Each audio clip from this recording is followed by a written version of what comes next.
Shifting our focus now, Novak Djokovic has been trending on social media for the past 2 days. The outrage, angst and criticism has been pouring from internet against the unfair medical exemption. Australian sports fans even threatened to boycott the Australian Open after Djokovic was allowed to play. But at the same time, the champion received a lot of support as well. Congratulatory messages too. Well-wishers were hoping to see him claim his 21st major title. Fans gathered outside the Melbourne quarantine centre to support their favourite star. Some of them danced and cheered for Djokovic and expressed their support.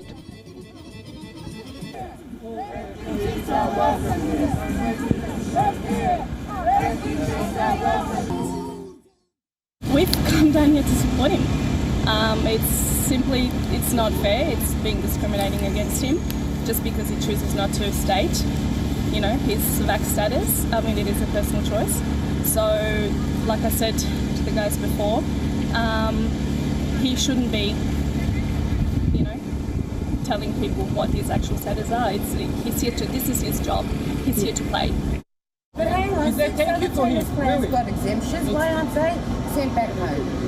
Is that Thank you, Australia, for locking him down like a refugee, like a criminal. Thank you so much, really. I'm so upset. Thank you so much. There's a hotel across from the Tullamarine Airport, one out there. Now, we earlier spoke to Adam Hancock, who is a journalist heading to Melbourne to cover the Australian Open. He has been keeping tabs on the developing situation. Let's just listen in to what he had to say.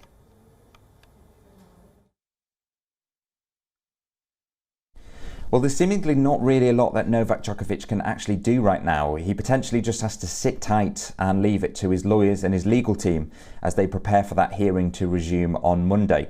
The judge did indicate that he would potentially be open to hearing from Djokovic, probably virtually. So there's perhaps a chance for Novak Djokovic to put forward his case when the hearing resumes on Monday.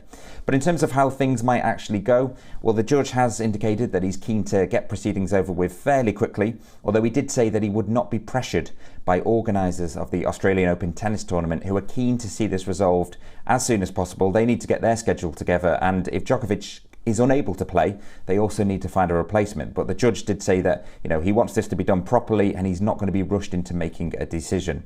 In terms of how things might go, well, there isn't really any precedent for a case like this. It's so extraordinary to have one of the most famous tennis players in the world currently stuck in limbo, unsure if he's going to be able to stay in the country. So it's really hard to say how things will go. Australia obviously notoriously tough when it comes to borders and visas. We saw that during the COVID-19 pandemic when many Australians were unable to even enter their own country, or with great difficulty at the very least. And the Prime Minister, Scott Morrison, has been pretty tough on this as well. He's come out quite strongly saying that rules are rules. So it doesn't look great for Djokovic. But of course, he has got a chance on Monday to fight his corner. His legal team can put forward their arguments.